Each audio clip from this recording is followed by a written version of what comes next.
नमस्कार दोस्तों, मेरा नाम है शेखर और स्वागत है आप सभी का हमारे ट्यूब चैनल शिखर स्टडी पॉइंट पर। तो दोस्तों इसमें हम आज देखने वाले हैं इकोनॉमी के महत्वपूर्ण प्रश्नों को। तो आप वीडियो को अंत तक जरूर देखिएगा। कुछ अभ्यर्थियों के इस तरह के भी कमेंट आए थे कि इकोनॉमी से महत्वपूर्ण क्वेश्चन आंसर कराइए करके। तो आज हम दोस्तों इसमें देखेंगे। बहुत से प्रश्न दोस्तों इसमें ऐसे हैं जो किसी न किसी एग्जाम में पूछे जा चुके हैं और कुछ ऐसे हैं, हालांकि कुछ रिपीट हो सकते हैं और कुछ क्वेश्चन दोस्तों ऐसे हैं जो एग्जाम में पूछे जाने की संभावना है। अगर आप उत्तराखंड से संबंधित किसी भी एग्जाम की तैयारी कर रहे हैं तो आप इस वीडियो को अंत तक जरूर देख सकते हैं, या फिर सेंट्रल गवर्नमेंट एग्जाम की तैयारी कर रहे हैं तब भी आप इस वीडियो को देख सकते हैं। पहला प्रश्न है दोस्तों यहाँ पर, मानव विकास की अवधारणा निम्नलिखित में से किसके द्वारा दी गई? अमर्त्य सेन, महबूब उल हक, सुखमयी चक्रवर्ती या फिर जीएस चड्ढा। तो इसका सही उत्तर होगा दोस्तों यहाँ पर हमारा महबूब उल हक। हालांकि उनके साथ दोस्तों जो यहाँ पर ऑप्शन है, ऑप्शन ए अमर्त्य सेन, इन्होंने भी सहयोग किया था। तो यहाँ पर उत्तर हो जाएगा महबूब उल हक। पाकिस्तानी दोस्तों अर्थशास्त्री हैं कौन? महबूब उल हक। और मानव विकास सूचकांक दोस्तों 1990 से यूएनडीपी के द्वारा जारी किया जाता है। तो ये भी दोस्तों आपको याद रखना है। तो बढ़ते हैं अगले प्रश्न की तरफ। अगला प्रश्न है यहाँ पर हमारा, मानव विकास सूचकांक एचडीआई का आधार क्या है? अब दोस्तों ऑप्शन देखिए, इस तरह के ऑप्शन आपको वहाँ पर भी देखने को मिलेंगे। तो इसमें स्वास्थ्य सभी में है, स्वास्थ्य इसमें नहीं है। स्वास्थ्य होगा दोस्तों, उसके बाद होगा कौन सा? शिक्षा होगा, शिक्षा यहाँ भी है, शिक्षा। फिर उसके बाद होगा दोस्तों जीवन स्तर। तो ये हो जाएगा हमारा ऑप्शन नंबर सी, बिल्कुल सही उत्तर है। मानव विकास सूचकांक के आधार है स्वास्थ्य, शिक्षा, जीवन स्तर। अगला प्रश्न है यहाँ पर हमारा, 1949 में गठित राष्ट्रीय आय समिति के अध्यक्ष कौन थे? जबरदस्त क्वेश्चन दोस्तों। 1949 में गठित राष्ट्रीय आय समिति के अध्यक्ष कौन थे? तो इसका सही उत्तर हो जाए दोस्तों पीसी महालनोबिस। बहुत ज़्यादा महत्वपूर्ण प्रश्न है दोस्तों। पीसी महालनोबिस राष्ट्रीय आय समिति के अध्यक्ष थे। जबरदस्त क्वेश्चन है। और राष्ट्रीय आय समिति दोस्तों 4 अगस्त 1949 को गठित हुई थी। तो ये आपको याद रखना है। बाकी पीसी महालनोबिस का नाम दोस्तों आपने सुना होगा। द्वितीय पंचवर्षीय योजना किस पर आधारित थी? तो पीसी महालनोबिस मॉडल पर आधारित थी। ये भी आपको याद रखना है। बाकी जो डीआर गाडगिल है दोस्तों, गाडगिल चौथी पंचवर्षीय योजना जो थी गाडगिल मॉडल पर आधारित थी। तो यहाँ पर उत्तर होगा पीसी महालनोबिस। अगला प्रश्न है दोस्तों, जबरदस्त क्वेश्चन है। भारत में राष्ट्रीय आय की गणना किसके द्वारा की जाती है? योजना आयोग, केंद्रीय सांख्यिकी संगठन, वित्त मंत्रालय या फिर आरबीआई। तो इसका सही उत्तर होगा दोस्तों केंद्रीय सांख्यिकी संगठन के द्वारा भारत में राष्ट्रीय आय की गणना की जाती है। तो बढ़ते हैं दोस्तों अगले प्रश्न की तरफ। अगला प्रश्न है, अर्थव्यवस्था की वैसी स्थिति जिसमें मुद्रास्फीति के साथ मंदी की स्थिति होती है कहलाती है। तो ये होती है दोस्तों स्टैगफ्लेशन। तो ये हो जाएगा हमारा ऑप्शन नंबर बी, स्टैगफ्लेशन। अर्थव्यवस्था की वैसी स्थिति जिसमें मुद्रास्फीति के साथ मंदी की स्थिति होती है, ये हो जाएगा स्टैगफ्लेशन। अगला प्रश्न है यहाँ पर हमारा, भारतीय प्रतिभूति एवं विनिमय बोर्ड की स्थापना कब की गई थी? भारतीय प्रतिभूति एवं विनिमय बोर्ड की स्थापना कब की गई थी? जबरदस्त क्वेश्चन दोस्तों। बाकी उससे संबंधित अगला प्रश्न भी यहीं पर है। तो इसका सही उत्तर होगा यहाँ पर हमारा 1988 में।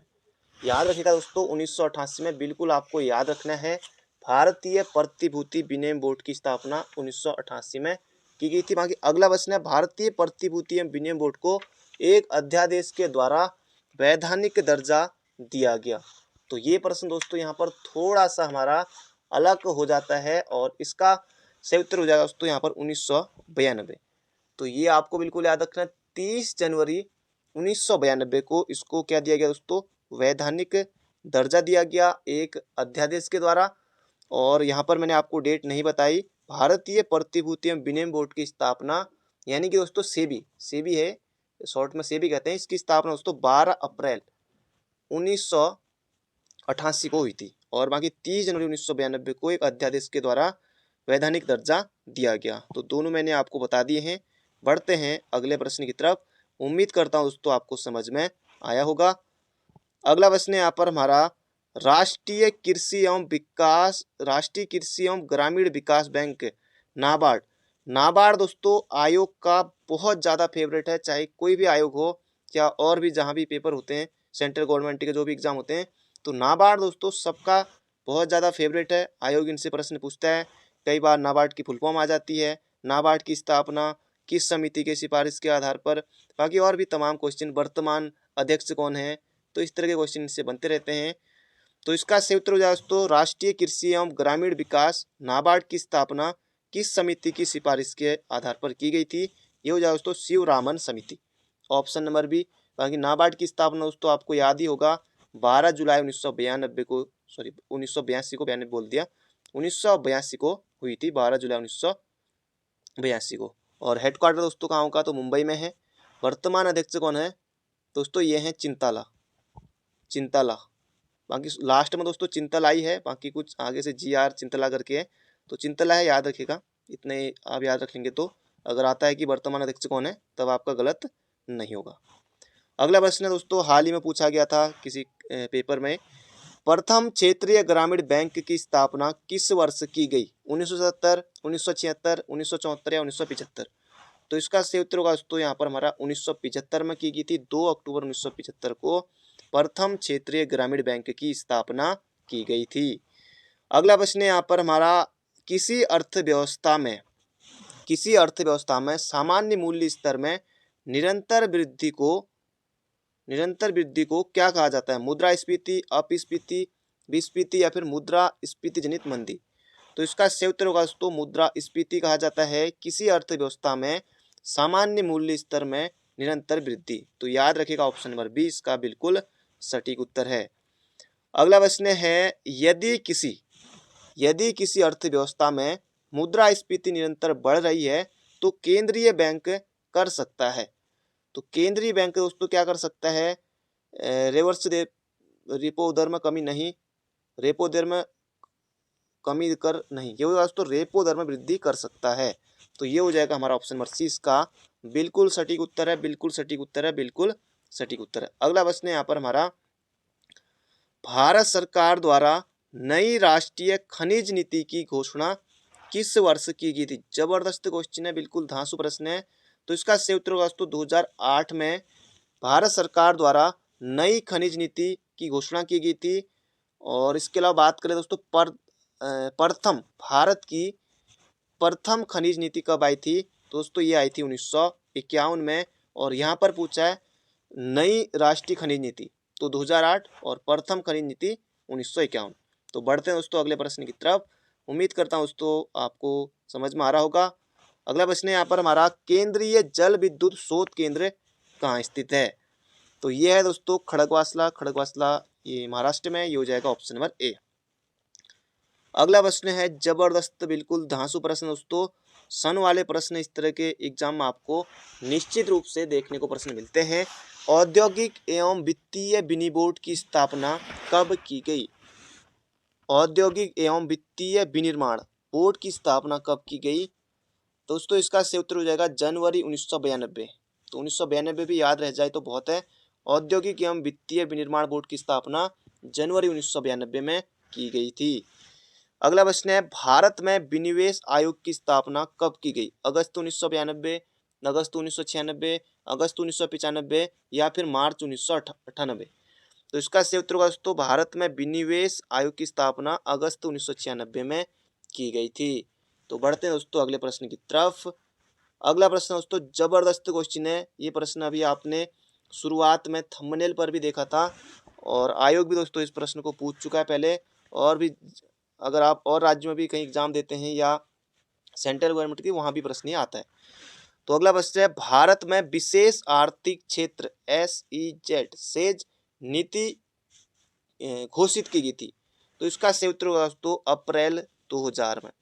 याद रखिएगा अप्रैल 2000 में विशेष आर्थिक क्षेत्र की नीति भारत में घोषित की गई थी। भारत में अधिक विदेशी निवेश आकर्षित करने के लिए अप्रैल 2000 में जो सेज है यानी कि विशेष आर्थिक क्षेत्र की नीति है, इसकी घोषणा दोस्तों की गई थी। तो याद रखिएगा जबरदस्त क्वेश्चन है, बिल्कुल धांसू प्रश्न है। अगला प्रश्न है यहाँ पर हमारा, विश्व में हरित क्रांति के जनक। तो विश्व पूछा है दोस्तों, ये हो जाएगा नॉर्मन ई बोरलॉग।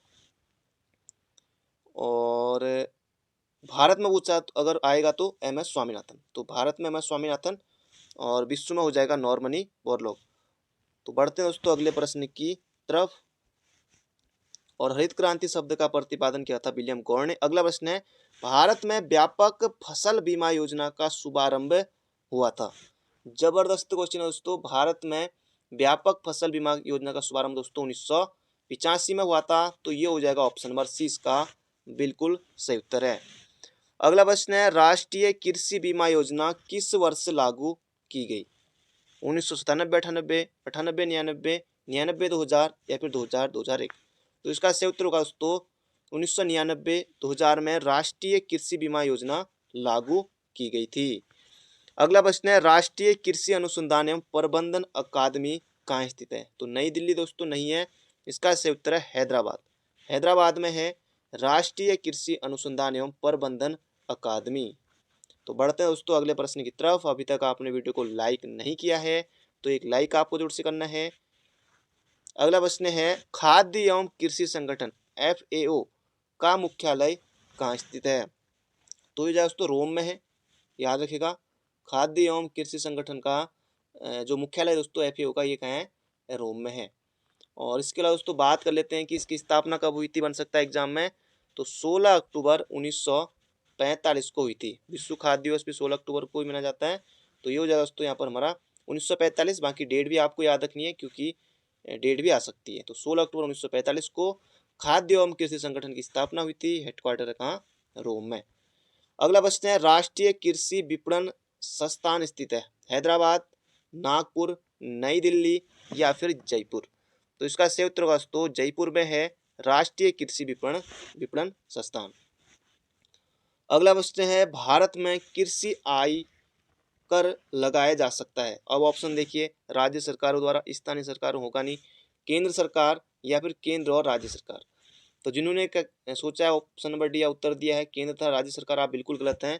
केंद्र भी नहीं होगा दोस्तों, ये होगा कृषि पर आयकर, ये राज्य सरकारों के द्वारा दोस्तों लगाया जाता है। तो ऑप्शन नंबर ए हो जाएगा इसका बिल्कुल ही सटीक उत्तर। तो बढ़ते हैं अगले प्रश्न की तरफ। अगला प्रश्न है, कौन सी संस्था भारत में राजकोषीय नीति तैयार करती है? तो राजकोषीय नीति और इसके अलावा दोस्तों मौद्रिक नीति, दोनों हम बात करेंगे क्योंकि मौद्रिक नीति कौन तैयार करती है या कौन जारी करती है, तो ये भी प्रश्न बनता है। तो मौद्रिक नीति आएगा दोस्तों तब आप जाएंगे RBI की तरफ। और यहाँ पर है राजकोषीय नीति कौन तैयार करती है, तब होगा दोस्तों यहाँ पर हमारा वित्त मंत्रालय। तो यहाँ पर उत्तर होगा हमारा क्या? वित्त मंत्रालय, ऑप्शन नंबर ए।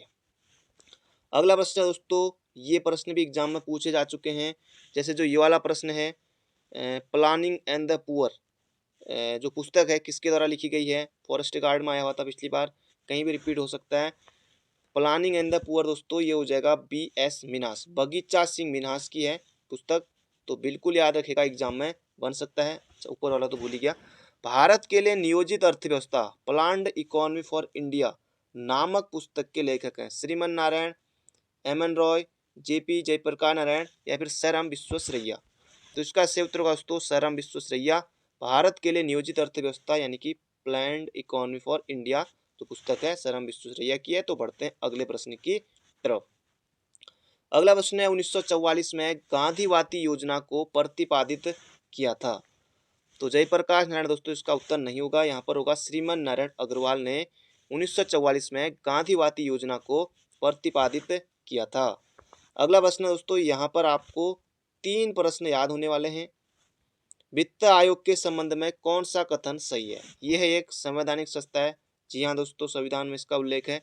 इसका गठन संविधान के अनुच्छेद 280 के तहत या अंतर्गत किया जाता है, बिल्कुल सही है। वित्त आयोग किस अनुच्छेद में है? 1 नंबर के लिए यही बनेगा। तो अनुच्छेद 280 बिल्कुल आपको याद रखना है, रट लेना है बिल्कुल। और 15वें वित्त आयोग वर्तमान में दोस्तों कौन सा वित्त आयोग चल रहा है? तो 15वां वित्त आयोग चल रहा है।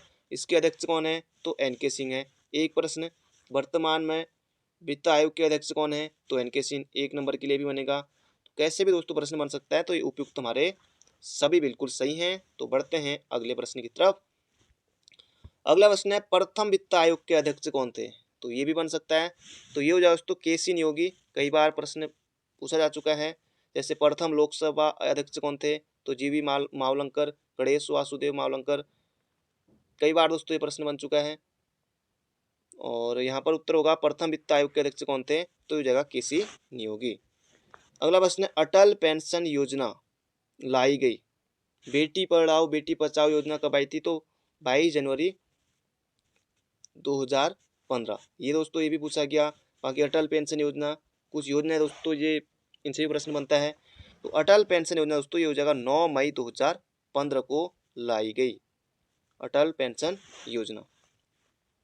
अगला प्रश्न है बाकी 40 साल तक जहाँ तक मुझे याद है कि सम्मिलित इतने तक इसमें हो सकते हैं, लाभ ले सकते हैं। अगला प्रश्न है मेक इन इंडिया कार्यक्रम आरंभ किया गया। तो ये हो जाएगा दोस्तों सितंबर 2014 में।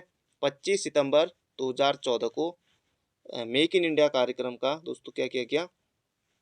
आरंभ किया गया, शुरू हुई थी। अगला प्रश्न है यहाँ पर हमारा नेहरू महालनोबिस विकास की युक्ति निम्नलिखित में से किस एक पंचवर्षीय योजना द्वारा पहली बार कार्यान्वित की गई? तो शुरुआत में दोस्तों मैंने बता दिया था कि आपको जो ये दूसरी पंचवर्षीय योजना थी दोस्तों महालनोबिस मॉडल पर आधारित थी। तो ये हो जाएगा, आप नेहरू लगा दिया आगे से, तब भी आपको वही करना है। तो ये हो जाएगा नेहरू महालनोबिस विकास की युक्ति दूसरी पंचवर्षीय योजना पर पहली बार कार्यान्वित की गई थी। तो दोस्तों ये थे आज के हमारे महत्वपूर्ण प्रश्न। बाकी मिलते हैं बहुत जल्दी एक नई वीडियो में। चैनल पर नए हो तो चैनल को सब्सक्राइब जरूर कर लीजिएगा। वीडियो को लाइक नहीं किया है तो लाइक करके जुड़ जाएगा। तो thank you friend, thank you so much. और हो सके तो एक शेयर जरूर कीजिएगा। बाकी मिलते हैं बहुत जल्दी एक नई वीडियो में। बाकी पढ़ते रहिए, अपना ध्यान रखिए, स्वस्थ रहिए, मस्त रहिए।